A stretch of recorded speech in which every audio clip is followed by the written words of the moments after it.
영적 전쟁 시리즈 설교 두 번째 시간입니다. 오늘은 여호수아서에 나오는 여리고 전쟁의 이야기를 통해 우리 그리스도인들에게도 똑같이 적용되는 영적 전쟁의 원리를 이해하고 또 그 싸움에서 승리할 수 있는 비결을 함께 나누고자 합니다. 다 함께 귀한 은혜의 시간이 되기를 소망합니다. 애굽에서 노예로 살아가던 이스라엘 민족은 하나님의 인도하심 가운데 모세를 통해서 탈출하게 되었습니다. 그 후 광야에서 40년의 세월을 보낸 후에 드디어 처음에 약속하셨던 가나안 땅으로 들어가게 되었습니다. 요단강을 건너고 여리고 평지에 진을 친 후 처음으로 정복 전쟁을 펼치게 되는데 그 대상이 바로 여리고 성입니다. 여리고 성은 오랜 기간 묻혀 있다가 고고하게 발전에 따라 1900년대에 들어서면서 여리고 성에 대한 광범위한 발굴 작업들이 많이 있었습니다. 이런 고고학 자료들을 토대로 완성된 여리고성의 상상도를 보시면 다음과 같습니다. 여리고성은 구릉 위에 지어졌으며 외벽과 내벽의 이중 성벽 구조로 되어 있습니다. 내벽 안의 도시 크기는 축구장 3개 정도의 면적으로 크기는 그렇게 크진 않지만 공략하기는 쉽지 않은 그런 성입니다. 이 성벽의 단면도를 보시면 외벽의 높이는 평균 12m 정도입니다. 공성전을 펼쳐야 하는 이스라엘 입장에서는 투석기도 없이 아무런 도구 없이 저 두꺼운 성벽을 허물기는 불가능에 가깝습니다. 혹여 그 외벽을 넘는다 해도 가파른 언덕 위에 또 하나의 벽이 있어서 그야말로 난공불락의 성이라 할 수 있습니다. 하지만 인간의 방법과 전쟁의 기술로는 승산이 없었던 이 싸움을 하나님께서는 하나님만의 방법으로 이기게 하셨습니다. 우리는 이스라엘이 여리고성을 무너뜨린 전쟁을 보면서 역사 속에 있었던 특이한 한 사건으로서가 아니라 하나님이 개입하시고 주관하신 영적 전쟁임을 기억해야 합니다. 그럼 왜 이 전쟁을 두고 우리는 영적 전쟁이라 부르는지 몇 가지 근거를 성경에서 살펴보겠습니다. 우선 이 전쟁의 지휘권은 이스라엘의 최고 지도자인 여호수아에게 있지 않았습니다. 오히려 여호수아는 하나님의 군대 대장 앞에 엎드려 그의 명령을 받았습니다. 여호수아 5장 13절의 말씀을 보겠습니다.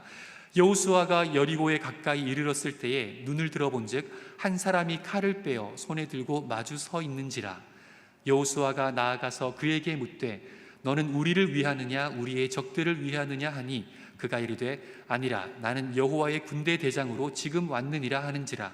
여호수아가 얼굴을 땅에 대고 엎드려 절하고 그에게 이르되 내 주여 종에게 무슨 말씀을 하려 하시나이까. 여호수아는 이스라엘 민족의 최고 지도자입니다. 지금으로 치면 대통령, 왕이라 할 수 있겠죠. 그러나 이 전쟁의 지휘권은 온전히 하나님께 있음을 알 수 있습니다. 그리고 하나님께서 주관하신다는 사실은 여리고성을 돌던 이스라엘의 행진 모습을 통해서도 또한 알 수 있습니다. 여호수아 6장 4절입니다. 제사장 7은 7 양각 나팔을 잡고 언약궤 앞에서 나아갈 것이요 7째 날에는 그 성을 7번 돌며 그 제사장들은 나팔을 불 것이며. 제사장 7명이 7 양각 나팔을 잡고 7번째 날에 7바퀴를 돌았습니다. 공통점이 보이시죠? 이렇게 7이라는 숫자가 반복해서 나오게 되는데요, 성경에서 말하는 7이라는 숫자는 하나님의 숫자이며 또한 완전한 숫자를 의미합니다. 요한계시록에서 7이 반복해서 나오는 것처럼 여리고 전쟁에도 이 7이 반복된다는 것은 하나님께서 이 전쟁을 온전히 완전히 주관하신다는 의미입니다. 마지막으로 여리고성을 함락한 후 전리품으로 얻게 될 것들에 대해서 어떻게 처리해야 하는지 그에 대한 설명을 보시면 이 전쟁의 진짜 의미를 더욱 선명하게 이해할 수 있습니다. 여호수아 6장 18절입니다. 너희는 온전히 바치고 그 바친 것 중에서 어떤 것이든지 취하여 너희가 이스라엘 진영으로 바치는 것이 되게 하여 고통을 당하게 되지 아니하도록 오직 너희는 그 바친 물건에 손대지 말라. 하나님께서는 여호수아를 통해 이 여리고성을 바치라라고 말씀하십니다. 점령하라, 파괴하라가 아니라 바치라 이렇게 말씀하십니다. 이 바치다라는 말은 히브리어로 헤렘인데요, 이 헤렘은 진멸하다, 온전히 죽이다 라는 뜻을 가진 말로서 하나님께 드려지는 제물에 대해 주로 쓰여지던 말입니다. 그러니까 지금 이 여리고성은 하나님께 드려지는 제사의 제물로 온전히 진멸하여 바쳐지게 된다는 것입니다. 그래서 혹여 이스라엘 백성 중에서 이 여리고 성이라고 하는 이 재물의 어떤 것이라도 개인적으로 챙기게 되면 그 사람도 재물로 바쳐지게 되어 죽게 되니 아예 아무도 손대지 못하게 하라고 하신 것입니다. 이렇듯 여리고 전쟁은 이스라엘 민족이 단순히 가나안의 한 지역을 물리적으로 정복했다는 것을 의미하는 것이 아닙니다. 하나님께서 순전히 주관하신 전쟁이었으며 죄악된 도성에 대한 하나님의 심판이자 또한 하나님을 위한 제사로서 치러진 영적 전쟁이었던 것입니다. 그렇다면 오늘날 우리 그리스도인들은 영적 전쟁을 어떻게 이해해야 할까요? 우리가 무너뜨리고 쓰러뜨리고 정복해야 될 그 대상은 무엇일까요? 우리 앞에 놓여진 인생의 여러 가지 선택과 갈등, 그리고 문제와 어려움들을 모두 영적 전쟁으로 해석해야 하는 것일까요? 과연 우리의 삶 속에서 어디까지가 영적 전쟁에 해당되는 것일까요? 누구나 겪는 부부간의 갈등인지, 아니면 영적 전쟁인지, 고부간의 갈등인지, 아니면 영적인 핍박인지, 우리가 껴안고 살아야 할 시대의 흐름이자 문화인지, 아니면 맞서 싸우고 물리쳐야 할 세상의 유혹과 불법인지 우리는 분별해야 합니다. 여리고 전쟁 이야기를 통해서 성경이 우리에게 주는 이 분별의 기준이 있습니다. 바로 나의 결정과 나의 선택이 하나님께 영광이 되느냐 하는 것입니다. 읽었던 본문의 말씀대로 여리고성 함락 후에 은, 금과 동철 기구들을 제외하고는 모든 사람과 동물을 온전히 바쳐라, 진멸해라 라고 하셨습니다. 그리고는 번제를 드리듯 모든 성을 불태웠습니다. 그런데 이 과정에서 아간이라고 하는 사람이 등장하는데요, 이 아간이라는 사람이 하나의 사고를 칩니다. 어떤 물건도 전리품으로 가지지 말라고 했음에도 그는 은, 금과 옷 한 벌을 몰래 챙겼습니다. 이 죄로 인해서 그 다음 전투인 아이성 전투에서 이스라엘은 패배하였고, 이 패배한 원인을 찾던 중 제비뽑기를 통해서 아간이 범인임을 알게 됩니다. 여호수아는 아간을 향해서 이렇게 얘기합니다. 19절입니다. 그러므로 여호수아가 아간에게 이르되 내 아들아 청하노니 이스라엘의 하나님 여호와께 영광을 돌려 그 앞에 자복하고 내가 행한 일을 내게 알게 하라. 그 일을 내게 숨기지 말라 하니. 너의 죄악을 실토하고 그 죄의 문제를 해결할 수 있게 해서 다시 하나님께 영광이 되게 하라는 것입니다. 원래 이 전쟁은 하나님께 영광이 되어야 하는데 아간 네가 끼어들어 그것을 방해해서 온전한 영광이 되지 못해서 이제 네가 그 죄를 실토하고 그 죄값을 치름으로 이제 하나님께 다시 온전한 영광을 돌리게 하라는 것입니다. 여리고 전쟁의 목적은 이스라엘에게 전리품을 주고자 함이 아니었습니다. 바로 하나님께 영광이 되게 하는 것이었습니다. 하나님의 공의를 드러내고 하나님이 하나님 되심을 드러나게 하는 것이 바로 이 여리고 전쟁의 참된 목적입니다. 그래서 우리 그리스도인들의 영적 전쟁은 하나님께 영광이 되는 모든 것을 가로막는 사탄의 역사와의 싸움, 육신의 소욕과의 싸움, 세상의 유혹과의 싸움, 이것이라고 할 수 있겠습니다. 그래서 우리는 매 순간 매 삶에서 분별을 해야 합니다. 나의 선택을 통해서 하나님께서 영광을 받으시는지 아니면 마귀가 기뻐하는지, 나의 결정을 통해 하나님이 웃으시는지 아니면 마귀가 즐거워 기뻐하는지, 천사가 기뻐하는지 악한 영들이 즐거워하는지 우리는 살펴야 합니다. 제가 결혼하고 아내와 부부싸움을 딱 한 번 한 적이 있는데요, 결혼 4년차 여름 때였습니다. 그때 청년부를 담당하고 있어서 아주 바쁜 여름 사역 준비를 하고 있었습니다. 매일 저녁 모임을 하고 신방을 하면서 저도 아주 피곤하고 또 바쁘게 그렇게 여름 수련회를 준비하고 있었습니다. 그 시간에 아내는 한 아이의 엄마로서 육아를 하면서 나름 힘든 시간을 보냈습니다. 근데 하필 그때 가정에 좀 일이 있어서 저의 조카 한 명을 저희 집에서 보호를 한 달 정도 했었어야 했었습니다. 그래서 저희 아내는 육아도 힘든데 초등학생 아이 하나까지 케어를 해야 되는 그런 부담스러운 상황 가운데 있었습니다. 서로 피곤해 있고 지쳐 있고 많이 예민해져 있던 상황에 어느 날 그것이 터졌습니다. 쌓여있던 게 폭발한 거죠. 전화로 1분 정도 싸웠던 것 같습니다. 서로가 서로를 향해서 굉장히 언성을 높였어요. 그리고 이것이 설득되고 해결될 것 같지 않아서 저는 소리를 지르고 전화를 끊어버렸습니다. 다시 전화가 오더라고요. 안 받았어요. 너무 화가 나더라고요. 그리고 생각했습니다. 내가 이 싸움에서 이겨야겠다. 가장의 권위를 세워야겠다. 그래서 그날 밤에 늦게 집에 들어가서 현관문을 쾅 닫고 가방을 집어던지고 아내를 향해서 야! 하고 소리쳤다면 아마 그 순간 저는 그 싸움에서 졌을 것입니다. 조용히 들어가서 아무 말 없이 아내를 그냥 안아주었습니다. 아내도 기다렸다는 듯이 아무 말 없이 저를 안아주더라고요. 그렇게 저희 서로는 아무 말 없이 1분간 정도 안으면서 그렇게 한없이 울었습니다. 그리고 나서 아내가 먼저 얘기하더라고요. 여보 미안해. 제가 이겼습니다. 제가 아내를 이긴 것이 아니라 우리 가정을 화목을 방해하고 서로를 미워하게 하고 분노하게 만드는, 우리 가정을 무너뜨리려고 하는 악한 영들의 계략, 이 분노를 다루지 못하는 이것에 대해서 승리한 것이죠. 사랑하는 상담교회 성도 여러분, 우리의 삶에서 하나님의 영광을 회방하며 하나님을 기쁘시게 해드리는 일을 가로막는 모든 것에 대해서 영적으로 분별하고 영적 전쟁을 선포할 수 있기를 바랍니다. 그리고 싸우시기 바랍니다. 싸워 이겨서 하나님께 영광을 돌리는 신실한 그리스도의 군사가 되시기를 주님의 이름으로 축복합니다. 다음으로 여리고성 전쟁 이야기가 들려주는 영적 전쟁의 두 번째 진리가 있습니다. 바로 우리가 싸우는 이 영적 전쟁은 이미 이긴 싸움을 싸운다는 것입니다. 여호수아 6장 2절에서 하나님은 여호수아에게 이렇게 말씀하십니다.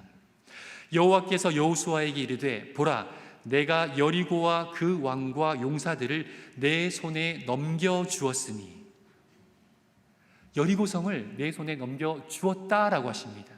하나님께서는 아직 전쟁도 치르지 않은 여호수아에게 이미 여리고를 주었다라고 미래완료형 시제를 사용합니다. 성경에서 미래완료형 시제를 쓰는 경우는 하나님의 언약이 전제될 때입니다. 그래서 여리고를 주겠다고 하시지 않고 주었다라고 하신 이유는 약속하신 하나님께서 반드시 이루고야 마시는 분이며 또 약속하신 이상 반드시 그렇게 될 것이기 때문입니다. 그래서 하나님의 백성인 이스라엘에게 가나안 정복은 싸워서 뺏는 전쟁이 아니라 이미 주신 땅을 순종해서 얻게 됨을 확인하는 싸움인 것입니다.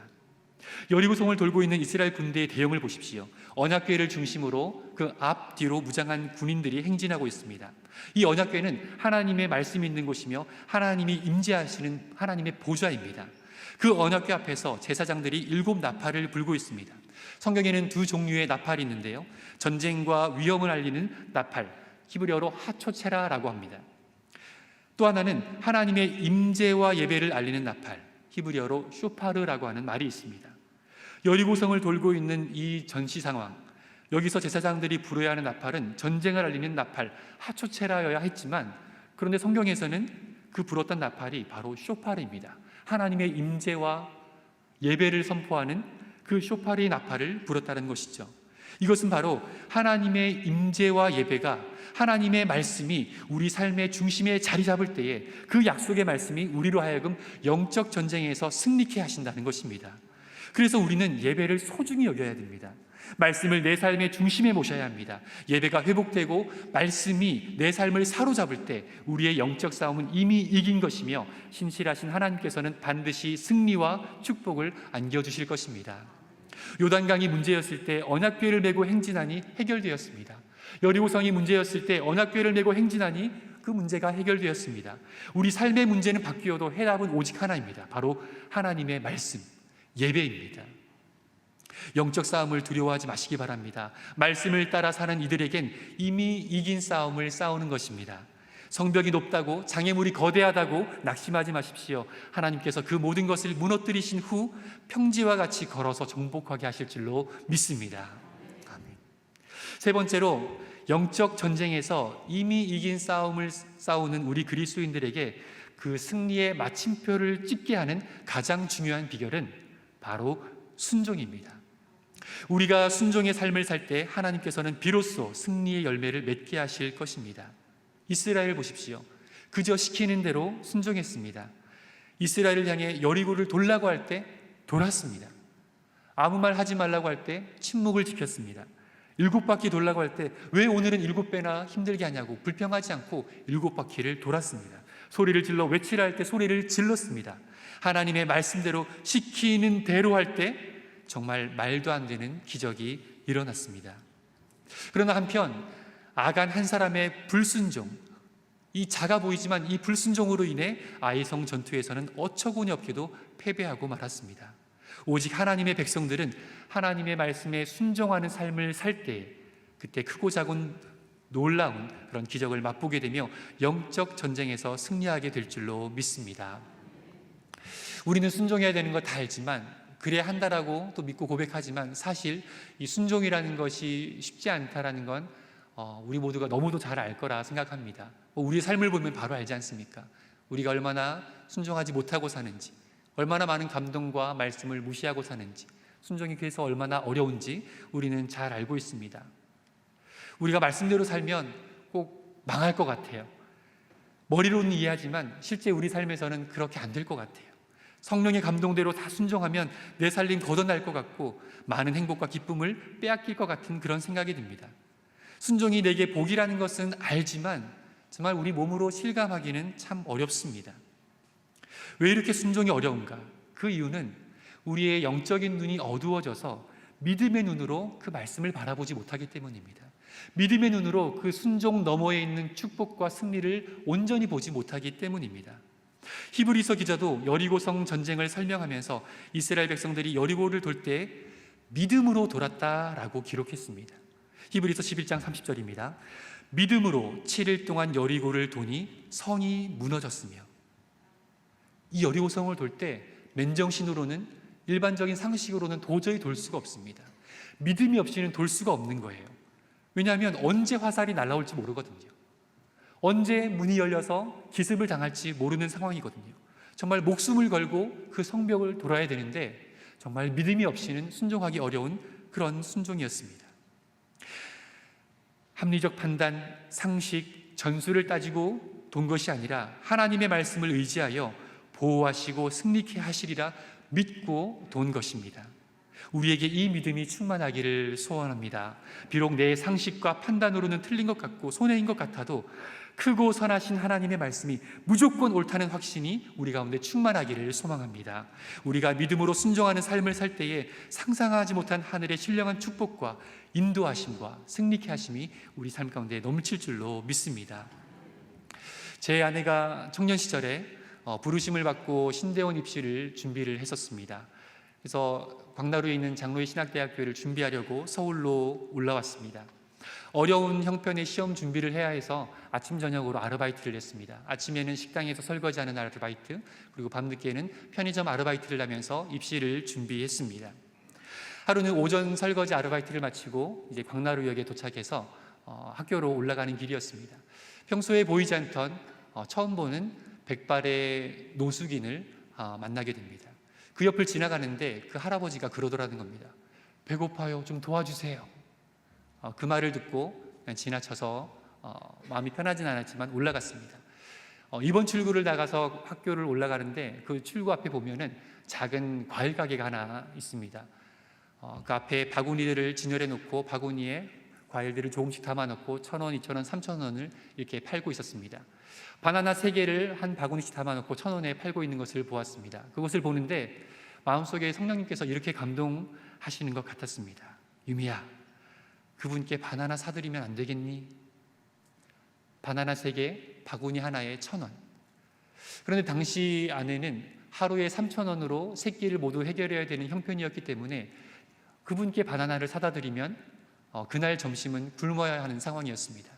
잠깐의 고민을 하고 그 말씀에 순종하기로 마음먹고 바나나를 사다 드렸습니다. 그리고 그날 점심을 굶었다고 합니다. 그런데 마음은 편하더랍니다. 그렇게 하루를 보내고 저녁이 되었는데 친구에게 전화가 왔습니다. 자기가 아는 선교사님 한 분이 지금 이제 나가려고 하는데 자기가 쓰던 노트북을 누구에게 주고 싶은데 그 줄 사람을 찾는다고 해서 자기 생각이 나서 연락을 했다라는 겁니다. 그래서 너무 기쁘고 감사하게 그 노트북을 전해 받았습니다. 노트북을 받고 보니 그 노트북 안에 봉투가 하나 있더래요. 봉투를 열어보니까 현금 10만 원이 있더라는 겁니다. 고시원에 앉아서 그 노트북과 10만 원을 보면서 아내는 입을 틀어막고 한참을 울었다고 합니다. 그리고는 이런 성령의 음성을 들었다고 합니다. 오늘 네가 사준 바나나 잘 먹었다. 없는 중에 네가 내게 준 것은 바나나 몇 개가 아니라 바나나 밭이었단다. 지극히 작은 자 하나에게 한 것이 곧 내게 한 것이니 고맙다. 순종의 열매가 이렇게 나타나더라는 것입니다. 그 선교사님은 그때부터 2년 동안 매달 저희 아내에게 10만 원씩 후원금을 보냈다고 합니다. 그래서 너무 이해가 안 돼서 물어봤대요. 아니, 선교 나가시면 후원을 받아야지 왜 한국에 있는 사람을 후원하냐고. 그랬더니 그 선교사님이 자기도 모르겠대요. 자꾸 후원하라는 감동이 있어서 자기도 모르겠대요. 그러니까 그냥 아무 말 말고 받으라는 겁니다. 아내는 그 후로 그 할아버지를 다시 도울 수 있을까 해서 다시 가봤지만 한 번도 그 할아버지를 볼 수 없었다고 합니다. 야고보서 1장 22절에 이런 말씀이 있습니다. 너희는 말씀을 행하는 자가 되고 듣기만 하여 자신을 속이는 자가 되지 말라. 우리는 신앙생활하면서 수많은 주님의 음성을 들으며 감동을 받습니다. 설교를 통해서, 큐티를 통해서, 찬양과 주변의 사람들을 통해서 주님의 음성을 듣곤 합니다. 우리는 크고 작은 순종의 요구 가운데 많이 갈등하게 되죠. 그때 하나님께서 원하시는 것은 분별하여서 그것이 하나님의 순종이라면, 하나님의 감동이라면 기쁨으로 순종하라는 것입니다. 야고보서 말씀처럼 우리가 하나님을 믿는 신앙 가운데 행함이 없다면 그래, 순종해야지, 순종하는 것이 복된 길이야, 순종하는 신앙이 좋은 신앙이야 라고 하는 것이 아니라 그 믿음대로, 그 지식대로 순종하는 삶을 사는 것, 그 순종하는 삶을 살 때에 진짜 하나님께서 인정하시는 믿음이요, 하나님께서 기뻐하시는 신앙인 것입니다. 성경은 행함이 없고 순종이 없이 신앙의 지식만 가진 자는 스스로 속고 있는 사람이라고 했습니다. 순종 없이는 승리도 없습니다. 순종 없이는 축복도 없습니다. 사랑하는 상당교회 모든 성도 여러분, 하나님께서 나에게 원하시는 거룩한 삶을 위해서 순종하시기 바랍니다. 하나님의 영광을 위해 나의 삶을 내어드릴 수 있기를 원합니다. 하나님이 기뻐하지 않는 정욕, 그것을 따른 일을 멈추시기 바랍니다.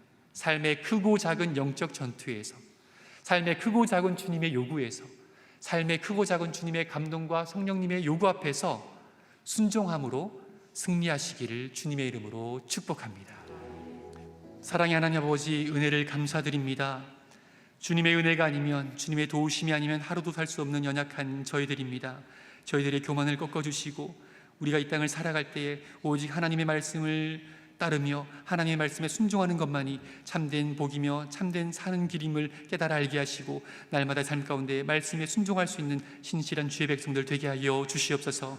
우리에게 믿음을 더하여 주시고 영적인 분별력을 더하셔서 이 온탁한 세상 가운데 영적인 전쟁을 보게 하시고 그 가운데 날마다 분별하고 말씀으로, 믿음으로, 기도와 성령 충만함으로 이겨나가며 헤쳐나갈 수 있게 주님 역사하여 주시옵소서. 우리 삶에 들이오진 악의 세력들과 악의 그림자들이 물러가게 하시며 우리 가운데 역사하는 질병의 역사와 우리의 생각을 혼미케 하는 세상 모든 문화들이 다 떠나가게 하시며 모든 삶의 현장 가운데 각 가정마다 하나님의 법이 굳건히 서며 하나님의 질서가 굳건히 서서 모든 삶의 현장에서 우리 모든 성도들이 승리할 수 있게 인도하여 주시옵소서. 믿음을 더하시고 순종할 수 있는 힘을 더하시고 그 순종 너머에 있는 축복과 승리를 볼 수 있는 영적인 눈을 열어 주시옵소서. 주의 말씀을 따라 오늘 하루도 우리 평생의 삶을 승리하는 삶 되기를 원하며 모든 말씀 예수님의 이름으로 기도합니다.